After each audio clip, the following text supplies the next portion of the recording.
Hi, everybody. Hi. Hello. Welcome to our first podcast Facebook live stream thing. This is Paranormal Perspective with Full Moon Paranormal. I'm Nicole. I'm Lisa. I'm Lisa. I'm Susan. Hi, Margaret. You have a comment? Oh, hi, Ma. It's Mom. Oh, Maria's here too. Hi, Maria. Hi, Maria. Oh, and the other Maria's here. Hello, Maria. Okay, so this is something new that we decided to do to kind of give everybody a recap of our events, talk about what we have coming up, maybe show some of the evidence that we have. Seemed like a fun thing to do to get everybody together, once a month, talk a little bit about paranormal.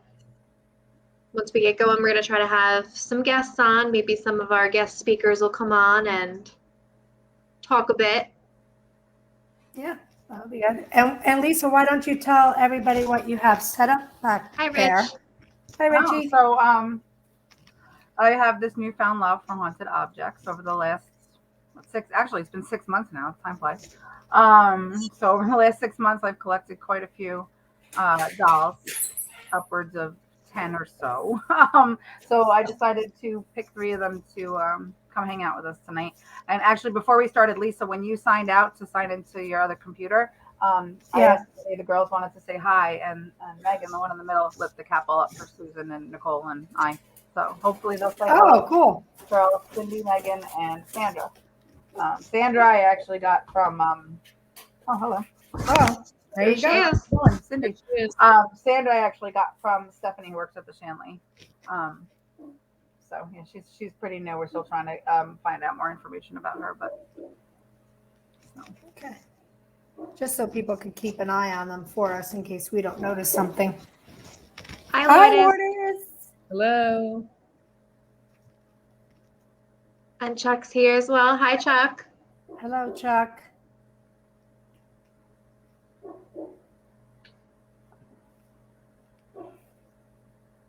All right, so let's jump into it. I'm going to put up our little presentation just so we have something to look at while we're chatting. So everybody bear with us because this is our first podcast. So we're still trying to work out the kinks of StreamYard and figure out how everything works. So I think everybody who is in the chat at least knows us mostly. Says for anybody else who might be watching, because we do, looks like on Facebook, have about 12 people watching right now. So a couple people I can't see in the chat. Do you guys want to just give a brief hi, who you are, for anybody who might not know? Who wants to go first? I'll go All right. first. Susan, you're on. Oh, okay. Go ahead, Lisa. Hi, I'm Lisa too. Thing 1, thing 2.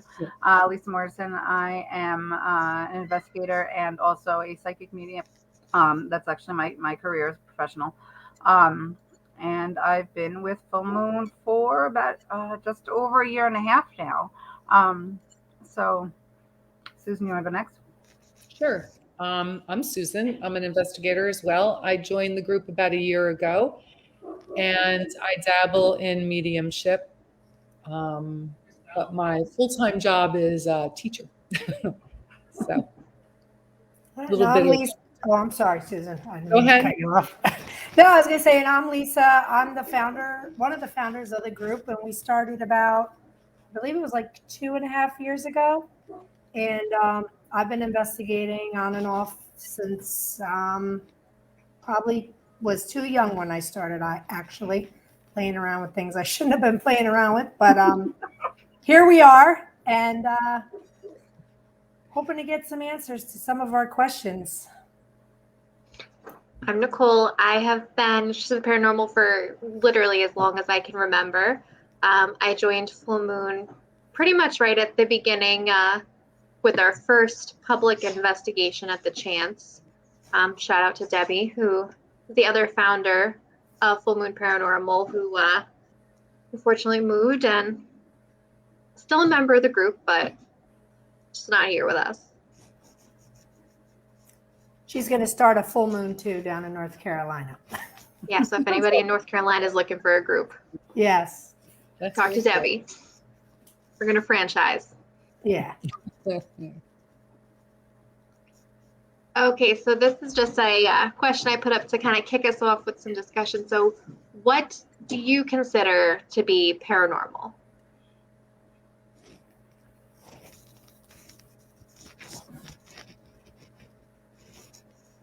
That's for you guys. Don't all jump at once. What, that's for us? Oh, for Yeah. us. I'm thinking you're asking. Oh, yeah, me No, too. It's a podcast. You gotta talk. No, for you guys. I consider paranormal anything that is not considered normal, things that you can't explain away, with science or anything else. To me, it's paranormal. Thank you guys. We appreciate that. I was gonna say the same thing because it's like, what is normal? But Yes. yeah, what to me paranormal is something that can't be explained, that you can see, whether it be with tangible like equipment or something like that, but something that you're not able to scientifically explain, when you are able to capture, which I think you're going to show tonight, Nicole, like a full body apparition, a shadow person when nobody's walking in the room, and there's no way for that to happen, or for you to ask questions. Like, if you girls would love to join in like you did before, that would be great. If you want to light up the ball, because that would be perfect. Like before when I said to Megan, or I said to the girls, does anybody want to say hi? And the ball just lit up, like nothing's shaking or moving, nothing's tapping, there's no loud sounds or vibrations. Why would that go off? How could that go off? That to me is what paranormal is. Right. Something you can't explain away. Yep. That is exactly what Amber says. Amber says the unexplained. Mm-hmm. So what I think the paranormal is something that science can't explain yet. So if you think back in ancient times, they thought the rain was something mystical and the setting of the sun was something mystical. And now we know why that happens. Now we know that it's not something supernatural and spooky and having to do with the gods and all of that. We know there's a scientific reason that these things are happening, but they didn't know it back then. So I think that that's what the paranormal is, something that we just don't have explanations for yet. I have to agree with that. Even in the sense of mediumship, I know there are scientists out in Arizona right now trying to put together what they call the soul phone, which is where it would be a direct dial, almost like a telephone, to the spirit world. So science is working on it in different areas of really what would be the unexplained, like, so like for mediumship, for example, like how somebody is able to tell you about someone that's passed that was in your life and they don't know anything about you or the person that's passed, so I agree, Nicole, definitely that at some point there's going to be some sort of breaking news that science has been able to prove. Really what it boils down to, the continuation of energy, whether it be the soul, whether it be a residual energy, because I feel like it's all kind of lumped together, if that makes sense. I feel like if they make that soul phone, you might be out of a job. So hopefully, hopefully they're a couple years off from that. I have a friend that's on the board for that. Oh, really? Cool. That's interesting. We got to get them as a speaker. Yeah.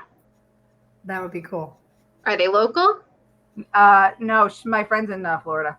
Wow. You know what though? We could totally get her on here. I'll text her later. Oh, we could do her on the podcast. That's true.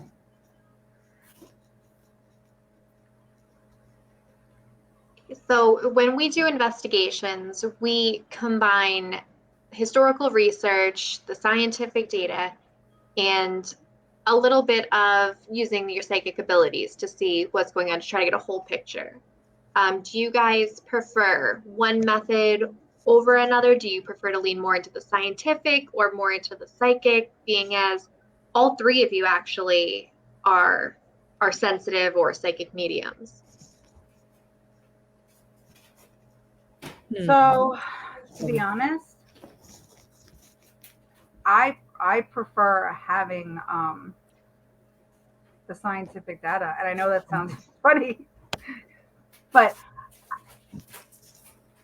how do I word this? All right, so if I'm reading someone or the energy of a space or whatever, and I have someone that can validate that, that's really cool. With like, oh yes, I know about that, or yes, I understand that person, blah blah blah.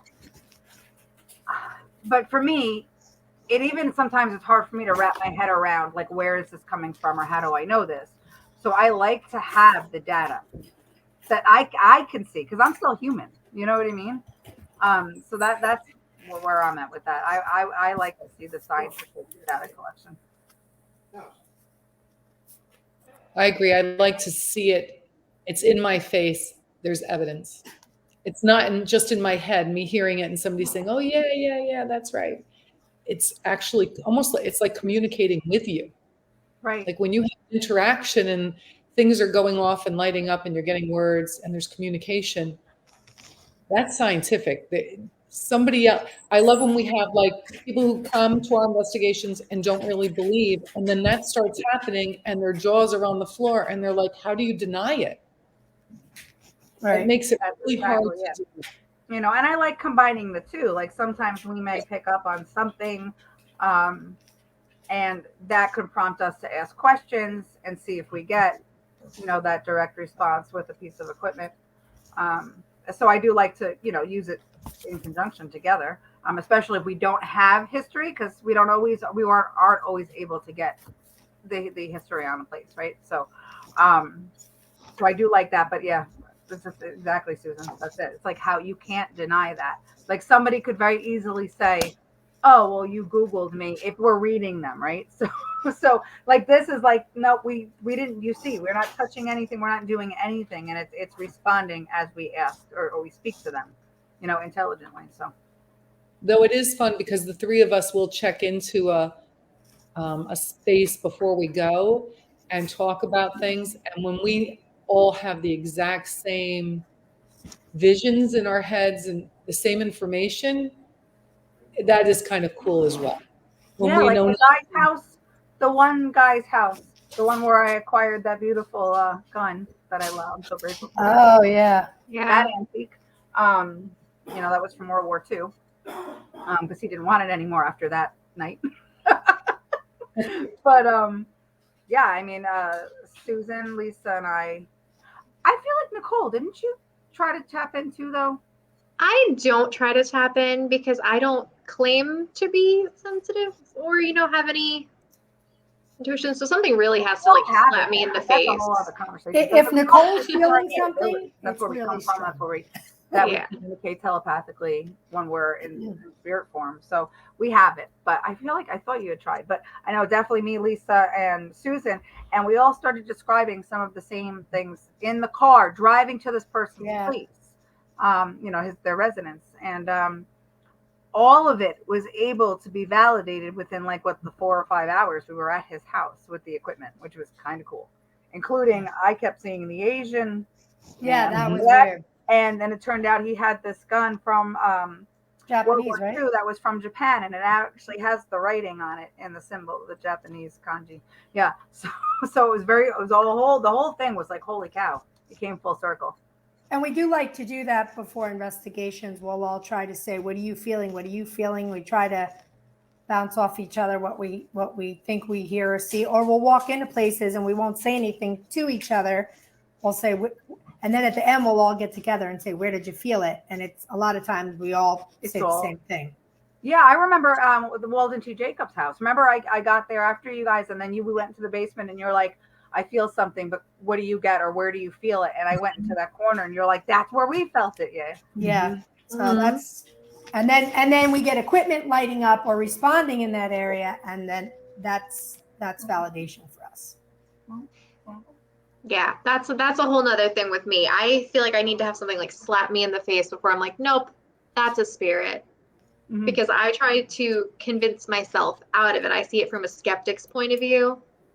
So I try to debunk in my head. Unless the spirit physically like walks up and shakes my hand and like, hi, I'm a ghost. I'm like, did I actually see that? I don't know. Am I making things up that I see out of the corner of my head, out of my eye? Or am I just thinking that I'm sensing things? You have to trust your gut. Right. That's the first step. I know. Just believing. But that's why I like my equipment. Yeah. Because that you can't deny. If that lights up and it shouldn't be lighting up, you can't deny that that happened. That's Right. true. It's scientifically documented. Right. So Amber was saying that she likes both because she always needs confirmation of what she feels. Yeah, Mhm. I do too. Mm-hmm. So Cotman Crawford and the Jersey Guy podcast asks, when you find a location to investigate, do you investigate first before having guests along? We don't always do a full investigation, but usually two of us will go and kind of do a mini investigation, kind of like feel the place out and see if there is activity there before we drag a bunch of people in there just to, somewhere that's not going to be active. So yes and no. I don't know if that's a good Yeah, some answer. of them, was it not Brick House, the other one? Hillholt, we did a Hill whole Hole, we did investigation. do like a good like 69. Yeah, Hillhole, we do an investigation. Yeah. Yeah. To say, because it was such a big property.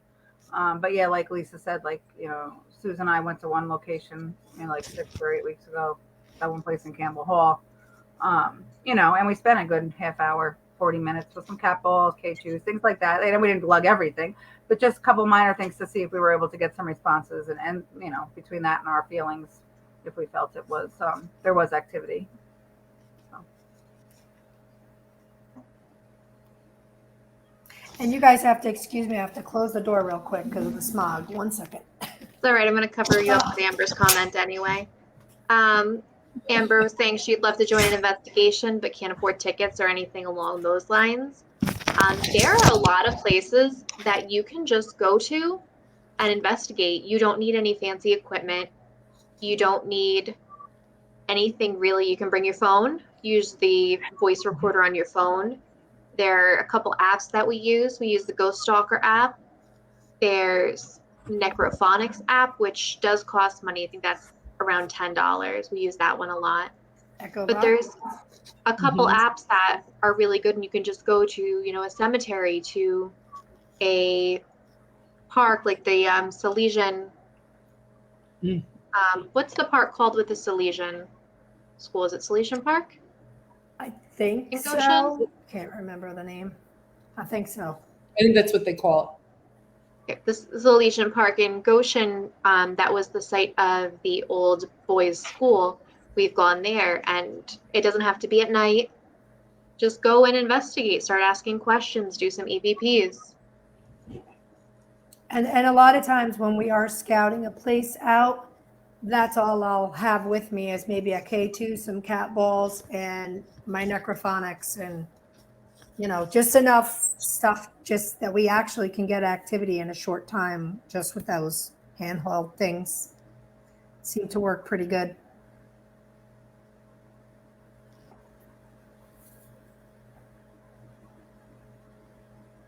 But said, how do you get permission to do an investigation in places that aren't public?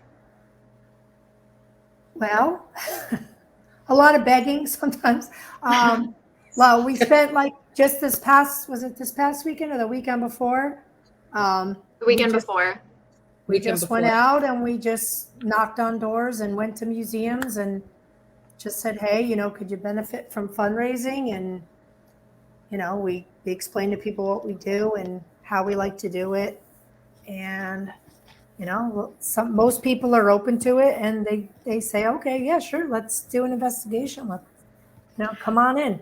Be prepared for a lot of no's. Yeah, a lot of no's too, and a lot of emails back and forth with no response. For every 50 emails we send out, maybe we'll get 2 responses back, and one of those is a no. Yeah. I mean, we were working on for the last probably 2 months now, like 4 or 5 places at one time, which there's most of them are starting to come together. Keeping my fingers crossed for the rest. We have a comment from Paul. Are your husbands very supportive? Well, my husband is very supportive. Yes, all of our husbands are actually very supportive. They let us go do our thing, and they're into it. I know when I get home, he's always interested. What did we get? Tell me about it. He does all our artwork. He does all our posters. He buys me equipment for Christmas and my birthday. So yeah, I would say he's very supportive.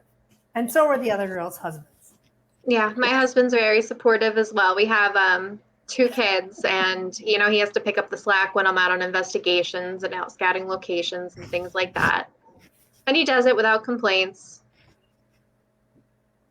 I'm in the office right now where his video games are, and he's not playing his video games right now, so I can do our podcast. So if that's not support, I don't know what is.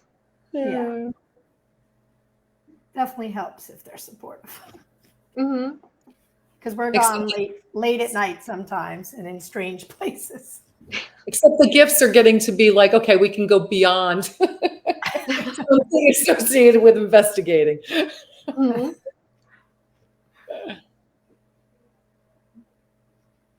No. Have you guys ever done an investigation at the Old Middletown Psychiatric Center? No, didn't we try to get in there and we can't? Didn't somebody? Yeah, you're not legally allowed in any of the buildings. I mean, if the cops come by, they will arrest you. I have been on the property a couple times, actually with my husband, and it is active, but you can't go in. We just investigate on the outside of the buildings, and I wish we could get in there. Letchworth, that time at Letchworth. Yes, Yeah. just like Letchworth, same thing. And we do not condone trespassing. We do not recommend that. Do not tell them Full Moon Paranormal sent you to go into old abandoned haunted buildings. We take no credit for that. And it is dangerous. It definitely is dangerous. So there's asbestos. There's falling ceilings. Mm-hmm. Lead paint. They're filthy. There's a reason why they don't want you in. They're haunted. They're haunted. I mean, I do know people that have snuck in there. I won't say names, but nobody from my team. But it is definitely active over there. You don't have to go inside to experience it. You can just sit outside on the grass, right outside of the building. Definitely has activity. That's another one for you, Amber. That doesn't cost anything. If you go to Letchworth Village, you can walk the trails. It's a public park, and all those buildings you can't go in them, but you can walk right up to them. And that's active. And just sit outside with your equipment. Yep. We did that and we had activity.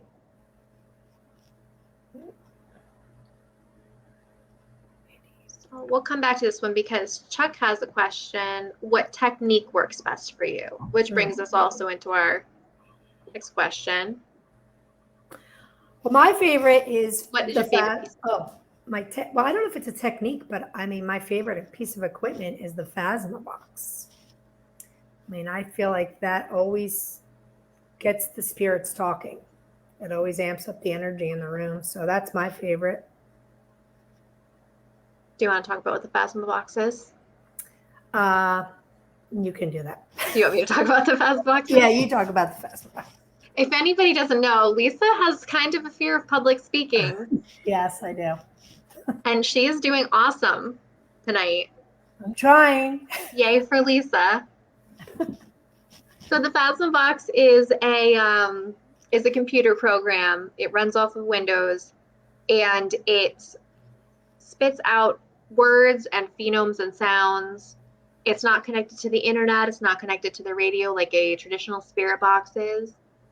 So there's less chance of like a broadcast or any kind of interference that might form a regular word. And in theory, spirits can manipulate those phonemes, those sounds, to form words and answer questions and communicate.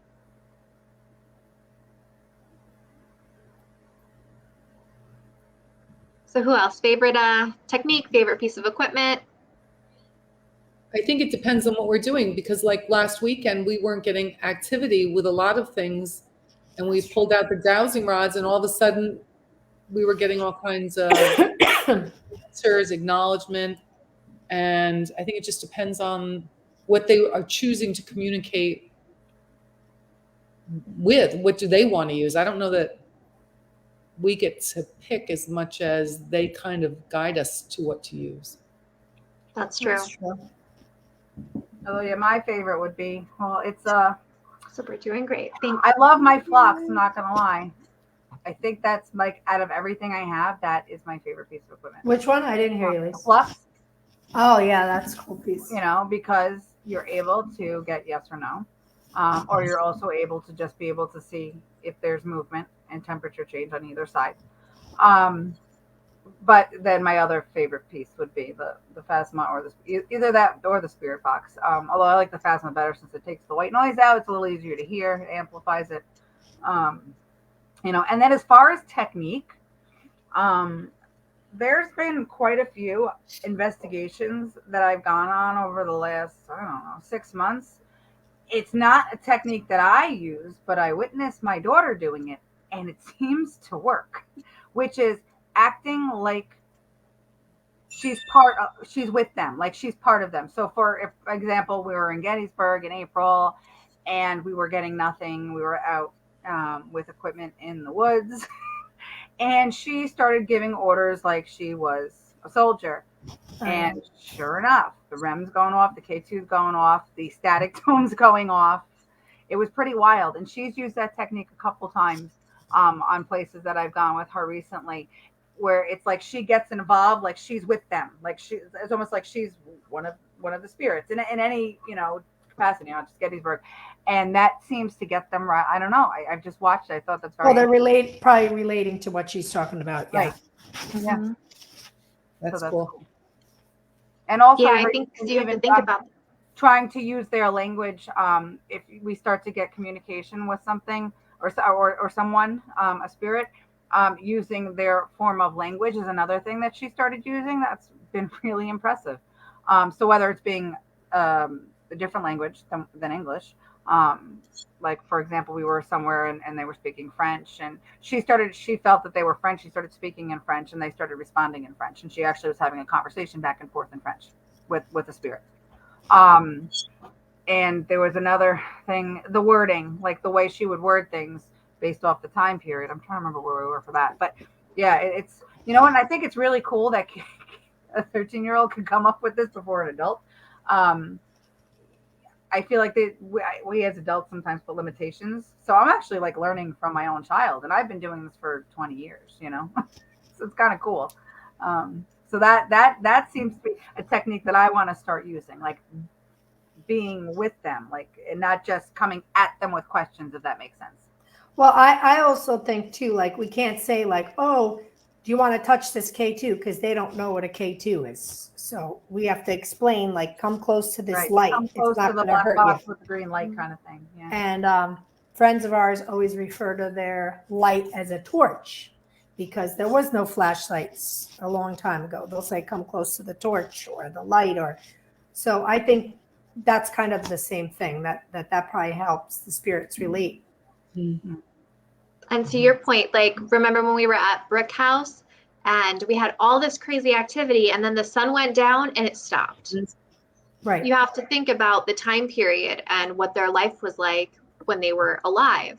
They were farmers, and the sun went down, it was bedtime. They weren't hanging out until, 11 o'clock at night. There was no electricity. So it makes sense that after the sun went down, why would they be up and roaming around their house? Mm-hmm. So that makes sense. Put yourself in their shoes, how they live their life. And I think one time it did tell us to go to sleep, or it said, I'm going to sleep, or something. Mm-hmm. It was like, basically like, be quiet now. Got to go to bed. Yeah. I like the cat balls. That I think is my favorite, most basic piece of equipment. Yeah. Mm-hmm. I have two of my little ghosties on my shelf back there. Lisa, you have the cat balls by your dolls. They're all camera shy, I guess. Mm-hmm. But yeah, those are the cat balls. So these are super cheap. They're cat toys and they're motion activated. So if they're sitting still and not moving, like Lisa's have been this whole time, they don't do anything. They sit off, but it's a ball and everybody recognizes a ball pretty much. They move it, it lights up. They can use them to answer yes and no questions. They can use it to show you where they are in the room if you set a bunch of them up. It can be used for a bunch of different things. And I started making like these little crochet. I made some ghosts, I made some dolls. Yep. I would put them in there and they really respond to them. Yeah, they do. Yeah, And we use they them a lot in our investigations. Yeah, we use a lot of like your people. little people. Susan, you should come inside because it's pretty smoky out there. Just tell him to go away, Susan. Go away, Paul. Oh, it's a character. Michaela Oh, likes the static dome. the static dome. That's a good one too. Yeah, it is. Chuck wants to know if we can recommend a good EVP recorder or a spirit box. So, I don't know. Well, the SB7. the SB7 is the For a most. spirit box, though, I actually really like that custom one. That Yeah, me too. Mm-hmm. We have. Even though it has the white noise, it seems clearer than like the SB7. Oh my God, was it Vortex Ghost Gear? Yeah, it would be Bob, Christopher, and Gina Yep. Bankston. Yeah. Yeah. And it's cool because they make it's like an actual custom box with knobs.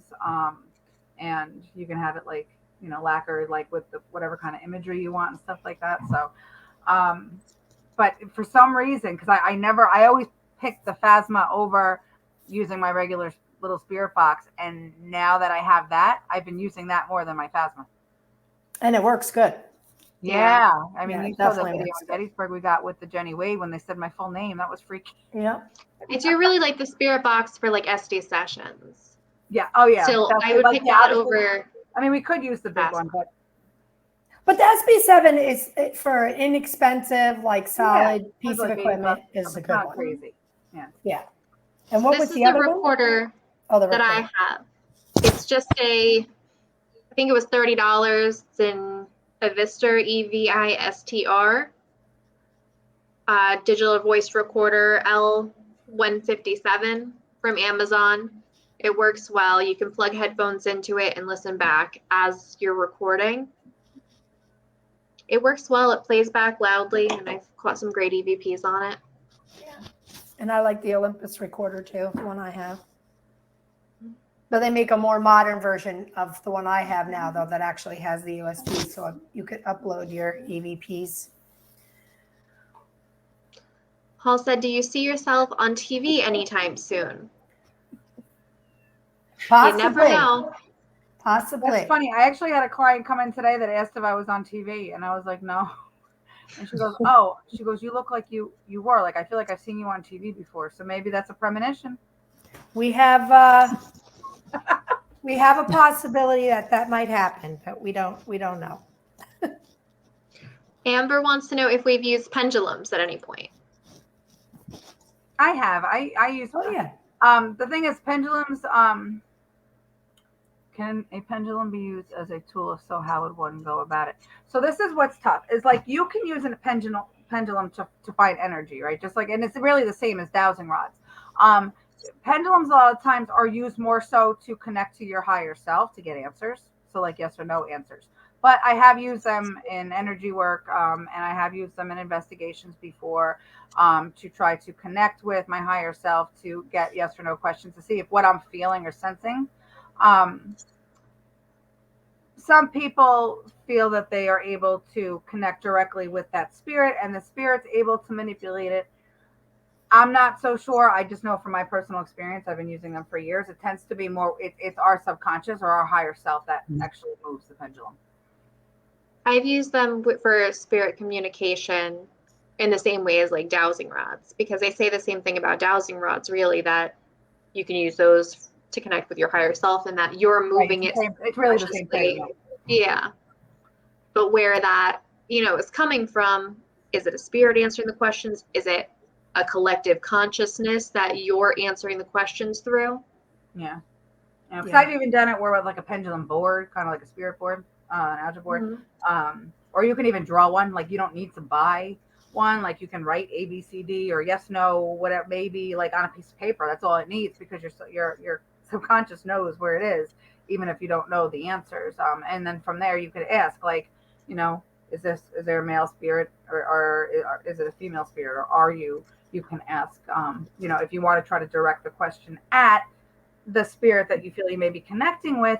But for some reason, every time I felt like I've used them or I've watched them be used, like people think that they're connecting with that spirit. And it's really, I always feel like it boils down to, it's your subconscious that's in your higher self that's doing it, not, or that's the energy that's manipulating it, not another spirit. So.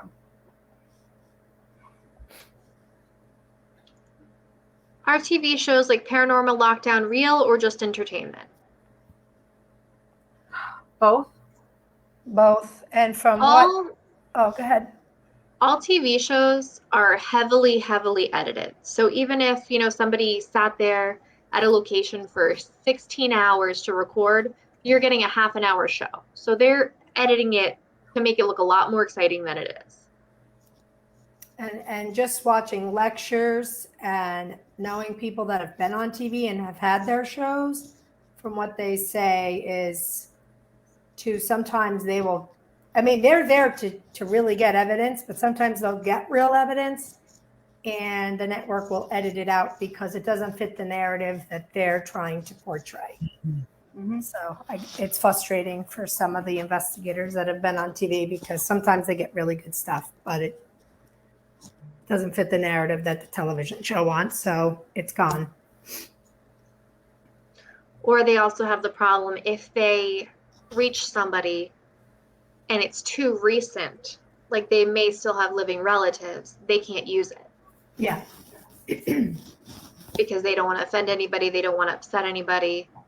So if, Bobby died at 10 years old and, this was only 20 years ago, Bobby's brother might still be alive. And, you don't want him seeing the TV show and getting upset and bringing back all those feelings. So they can't use any of that. So they have to go in a different direction.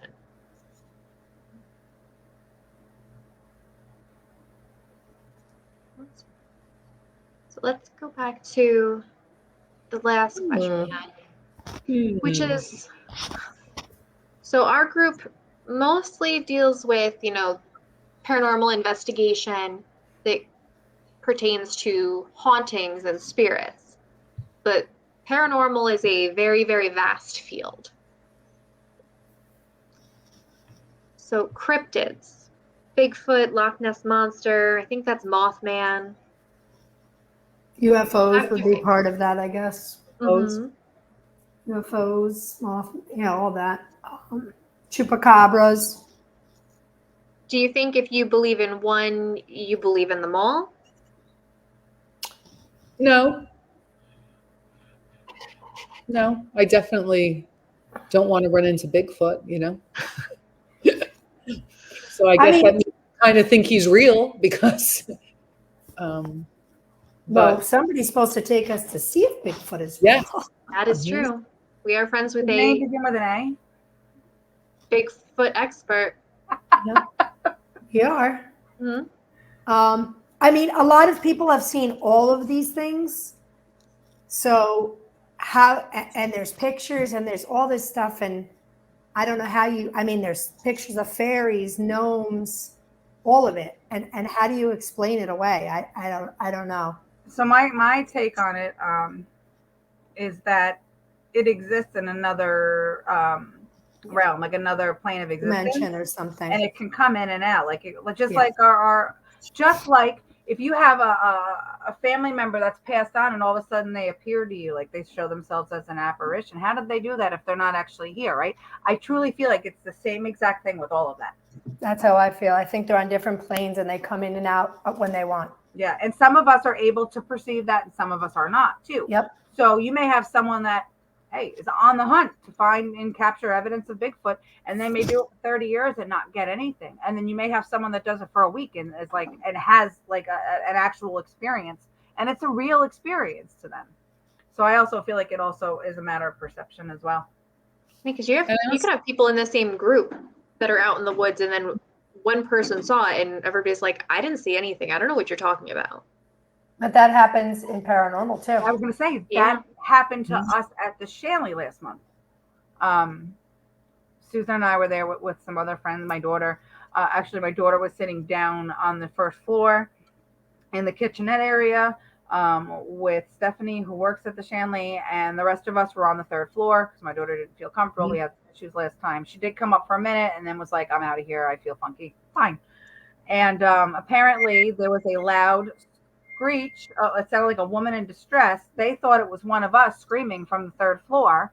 Kelly, the owner of the Shanley, was on the second floor directly below us in her apartment, or her where she lives there.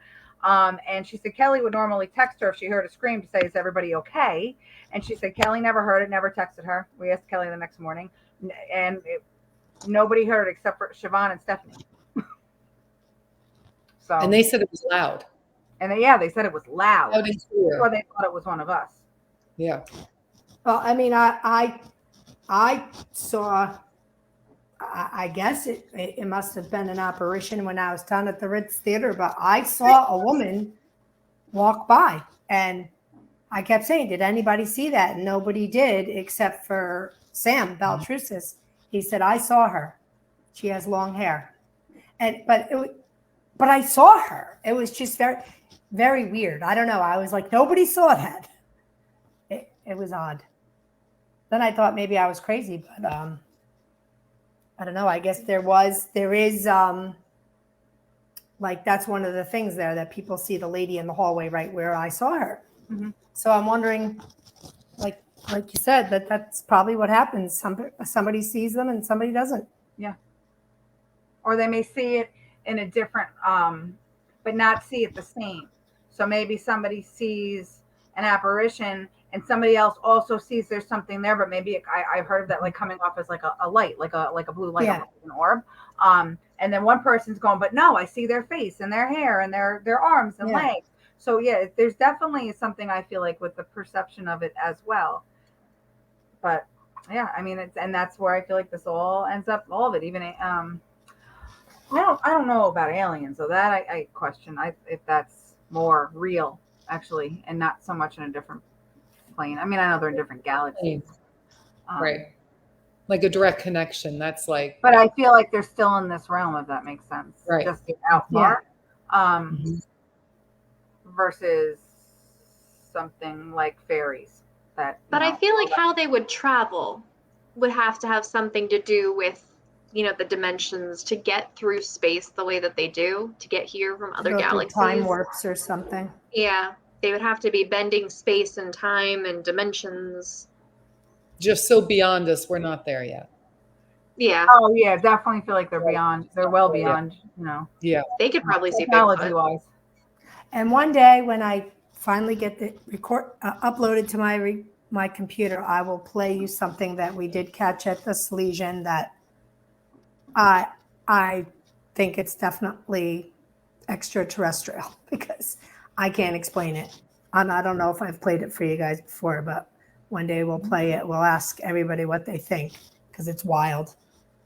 What do you go for? I'll help you get that uploaded for the next one. Yes. Yay.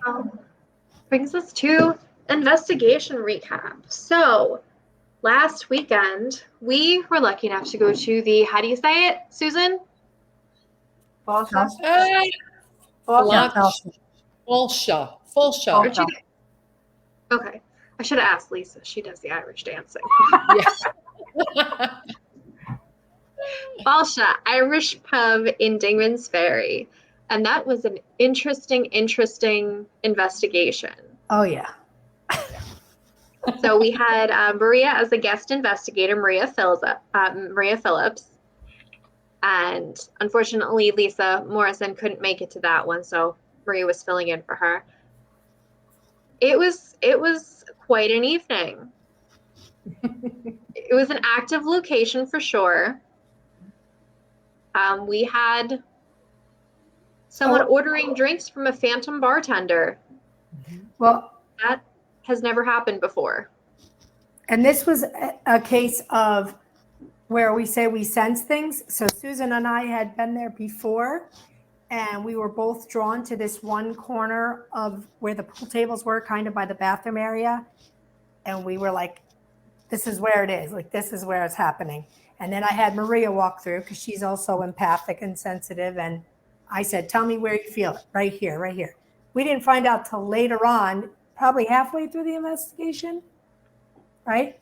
A lady who worked there years ago told us that there used to be a slot machine there before that wall was there. And he was playing slots and he dropped dead of a heart attack right in that spot. So like for us, we were like, oh my God, that validated a lot for us. But yeah, it was definitely an active location. Weird though, all over the place. Bathroom Anyway, go ahead. doors. Slamming. Yeah. Yeah, there was right off the bat, someone goes into the bathroom and comes out, somebody's slamming on the door. It's like, who's messing with me? And that was that hallway. Yeah, right there. Yeah, and no one was in there. And it's funny, the owner didn't even know about the gentleman that passed. She found out that night too. So it's kind of weird. I guess that must be, I mean, I don't know, but I mean, it's just weird. Other things, the paper towel machines would go on by themselves that you put your hands under. They hear a lot of stuff in that bathroom area. Yeah. The catwalk going off where the woman they see who used to live there. Yep. Oh, and the REM pod. The REM pod interaction with her using those. She there is a woman who walks in the private back dining room where they host like private parties, and I think it's the main dining area for the steakhouse as well. Yeah.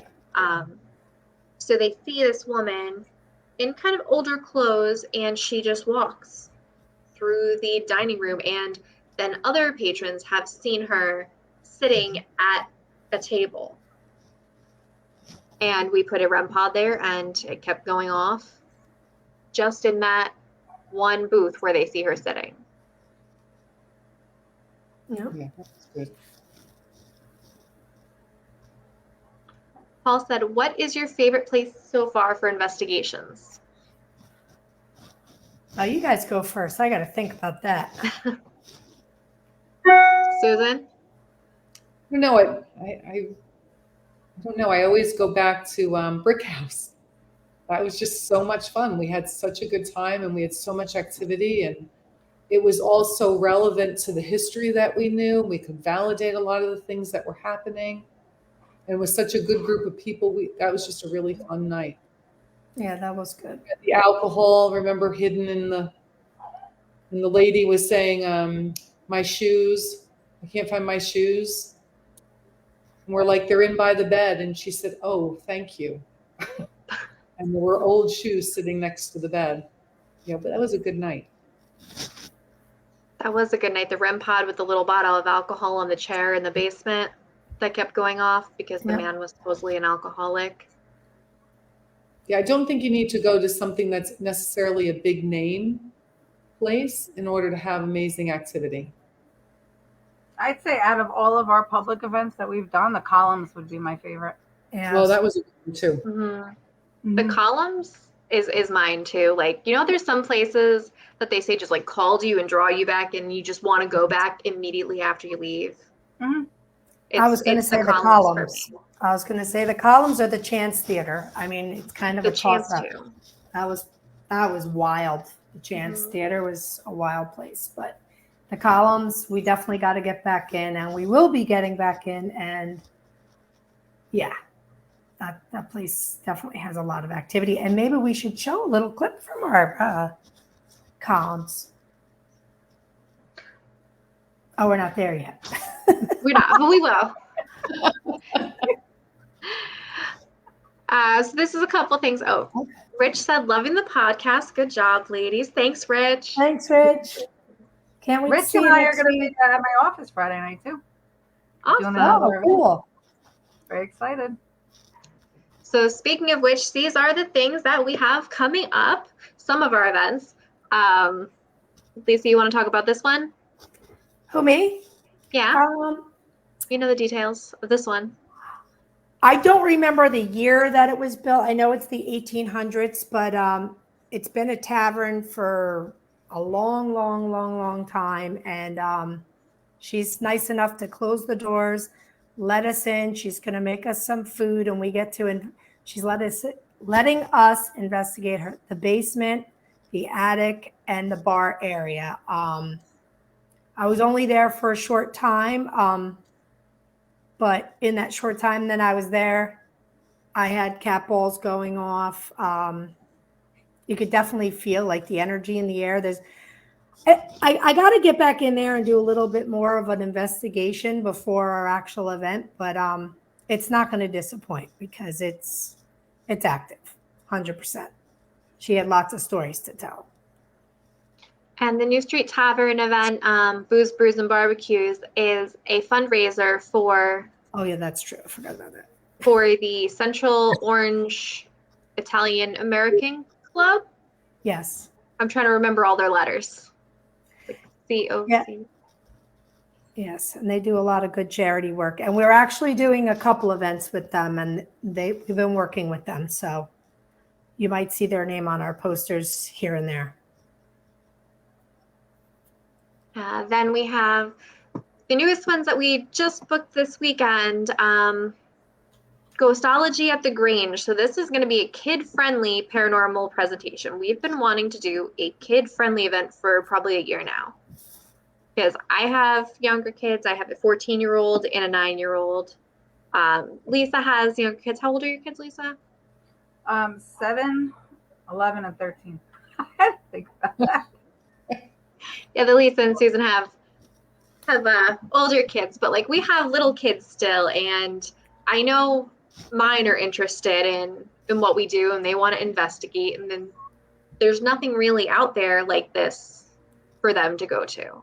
So we've been wanting to find a place to host this, do a little class, let them do a little mini investigation, use the equipment, see how it all works, make it a little more accessible, not something scary, kind of introduce them to the paranormal. And Oh,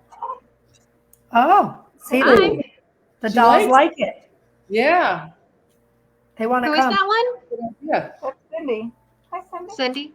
Is That's Cindy, me. how old is That's my Cindy? 7-year-old stuff. Your 7-year-old. Okay. She wants to come. You wanna go with them? I'll be at the beach. Yeah, unfortunately, Lisa's not going to be able to be with us on this one. And this one kind of snuck up on us because this was one of the places we scouted. And long story short, they're in definite need of fundraising and they don't have any heat or air conditioning. So we're limited to the times we can get in there and do events. And we really wanted to get in there and do some fundraising for them. But we're definitely going to do it again. But yeah, you should come check it out because it's going to be good. This lady has all good intentions for this building. Yes, we'd really like to get them some heat. Yeah, heat would be nice. Then they could be open all year Yes. instead of just, yeah. And along the same lines, this is Ghost of the Grange. This is also at the Baumville Grange. This is the building there. This is the adult event. So we're also doing a kid event in the day and an adult event at night. So from 6 to 10. And Rosalind and Michael Lewis are going to be our guest speakers for this event. They're going to do a presentation, and then we are going to do an investigation. Yes.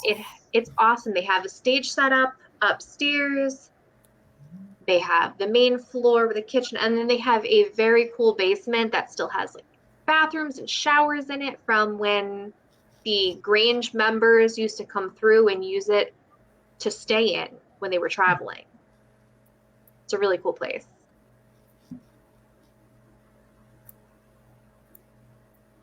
And then we have our event at Strauss Mansion. This is actually a event that was set up by Rich Michella. Lisa, do you want to talk about this one? I haven't been to Strauss.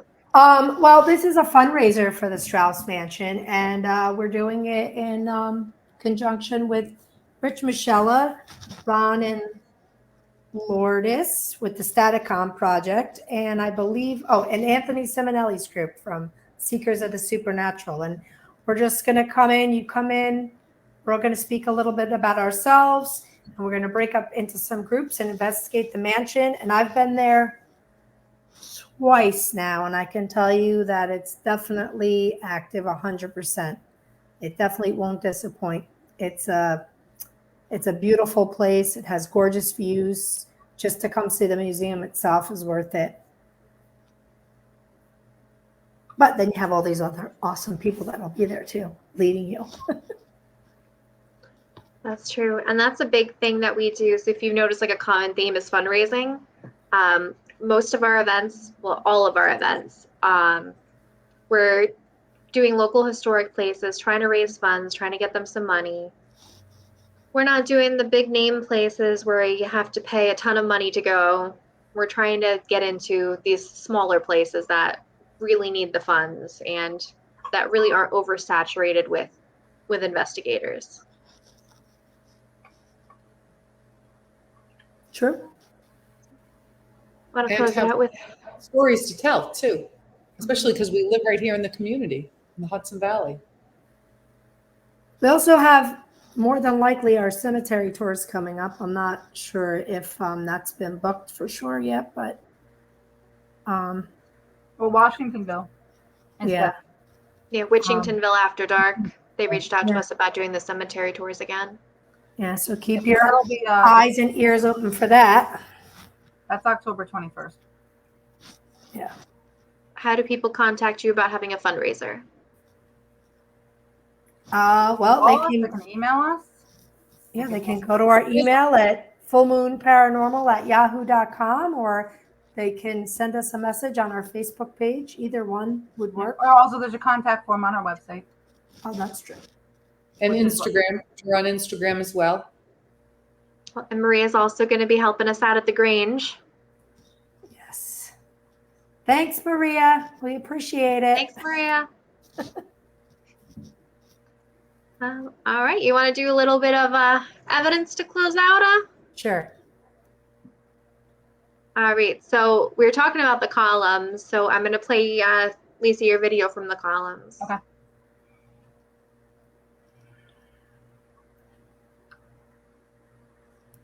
I don't know if you want to explain at least. All right, so you're gonna see. Is this the slow motion one? You're gonna see from the right side of the screen, walking over. You're gonna start to see each light start to get covered by a dark light, and if you look carefully, you can see the outline of the person as they walk by. Then about 15 seconds, 20 seconds later, They go back to the red light go out in the back, which was Mark's. And there it went. It just infrared. went out. And then it goes back. But depending on Play what it kind of again. screen you're on, you may not be able to see the outline. There it goes again. Keep walking. Yep. You'll see all the lights black The out. bigger the screen, the more you actually could see the outline of the head, the arms, the legs, like it's a full person walking. You do when it gets back to the right. When you see that brighter blue light in the middle go out. Okay. Now watch. Oh, not yet. Now watch. You see the red light turns on. That's Mark's like infrared camera. Yep. That senses motion or something. The light goes off, and then all of a sudden you see everything start to go black. Yep. And you could actually see somebody walking. So it should be any second now. Yep. There it goes. There it goes. Walk right in front of all the lights. And we were sitting right there. Videos I've ever got ever. Like I was so excited when I saw that, and then I was PO'd to myself because I didn't realize I didn't have the IR lights on because it probably would have been better. Yeah. This was And in the basement, right? That's what happens Yeah, when this you're was running in the around with basement of the rental. You're not columns. thinking. It's clear because you're like running around. The basement of the columns was crazy because when our groups split, we weren't really getting much activity there. And then Susan, you went off to the side, Mhm. right? Yeah, with half the group to try to do EVPs, and they're making a whole ruckus over there. We hear like chairs moving. It sounds like a dog's barking. And they come back and we're like, "What were you doing? Like, what the hell was all that noise?" They're like, making any noise. What are you talking We were about? silent. We were absolutely silent. Yeah. They're like, no, there were chairs moving. We're like, no, silent. It literally sounded like a dog barking. Crazy. And everybody heard it. We were all talking about how loud they were being. So the basement of the Columns Museum is crazy. And it used to be a nightclub. Yeah, it was back in the 50s.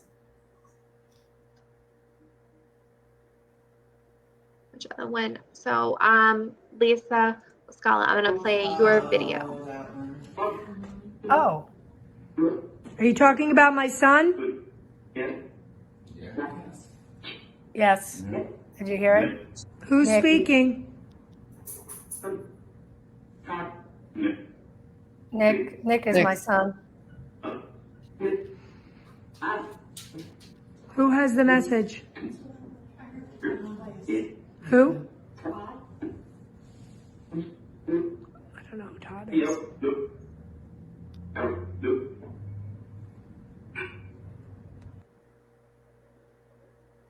Oh, you can clearly hear it say his name a couple times. I'm going to play it one more time. Are you talking about Nick that works here? No. Nick who then? Simply call you Nick.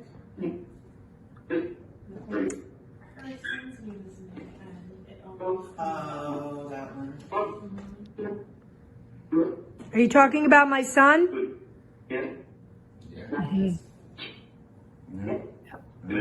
Who's speaking?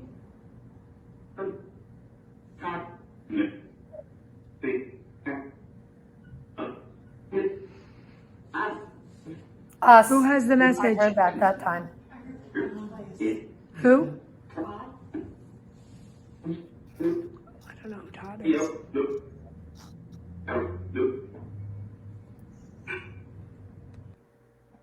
Well, that was at the Patchett House in Montgomery, New York, and that was another very active place. We're going back there in a couple weeks. I would say that's one of our favorite places too, just because we keep ending up back there. Yeah. Definitely interesting. So for this video, it's one of my favorite videos.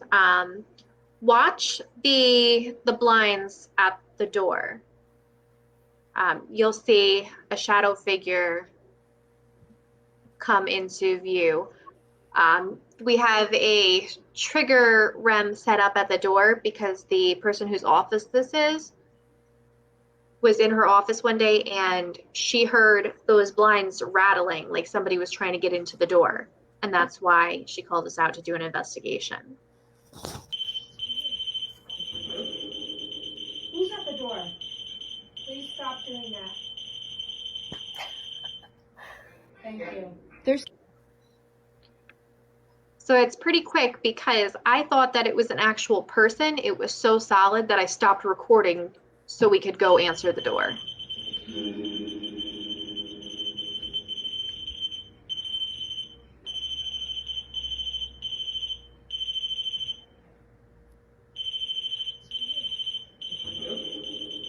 Who's at the door? Please stop doing that. Thank you. Oh, yeah, right there. Yeah. Right there. And we went to go open the door to check to see if there was somebody there or somebody out in this big open hallway.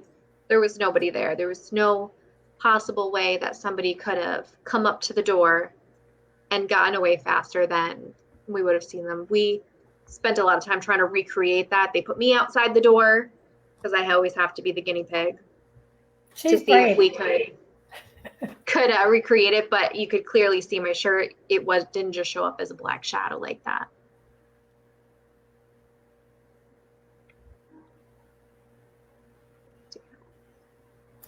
Oh, that was the claim of activity there, though. Just put your energy That was. And this one is here. It'll light up. And then we know you're hearing us and we'll stay down here. Yeah, so this was in the downstairs kitchen at Hillhold in that main house. Thank you so much. And We'll we stay. were We'll stay and asking hang for a out. while, questions I about really cooking appreciate you and doing things that for us. like that, and we were getting responses, and then it got Then I quiet. know that you can So, hear us talking to you, which is you know, really cool. here I asked if she So I know you're on another plane wanted of us to existence. leave, if if she was done with communicating with us, and that's fine.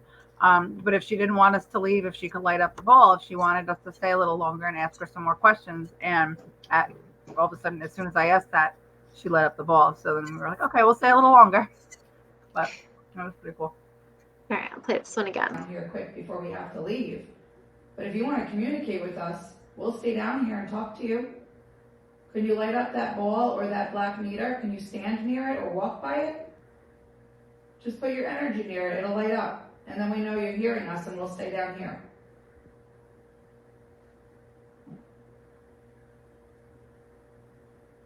Thank you so much. We'll stay. We'll stay and hang out.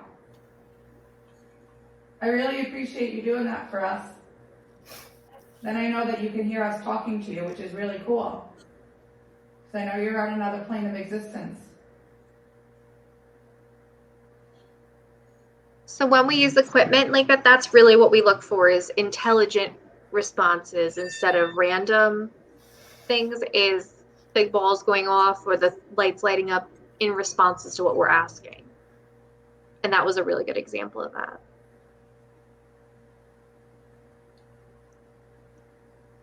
All right, so we ended with evidence.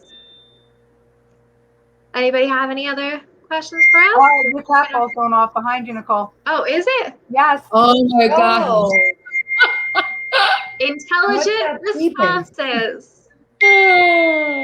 Thank you, Gretchen. do you That guys doll's have name a, is Gretchen. Want to say goodbye? oh, I thought I heard like a REM pod or something. I don't know. Something No, is it sounds like somebody's phone going off. That's my Oh, okay. going off over here. that's What funny. a way to end! What a way to end the podcast, our first podcast Yeah, ever. It's happy. Yeah, It's happy that you're doing it. I think so. Well, thanks everybody for watching and for hanging out with us tonight. Yes, thank you, everybody. So we're gonna do this the first Wednesday of every month at 7 o'clock. We're just gonna come on, hang out for like an hour or so, and chat. So we hope to see you. And if you Next have month. any interesting evidence or you have something you want to talk about, reach out to us. Be a guest on our show. Thanks, Maria. Thank you. Thank you, everyone. Thanks, Chuck. Thanks. Goodbye. Good night, everyone. Good Hey, night. everybody. Good night. Now if that could go off one more time on demand. Nothing. Nothing.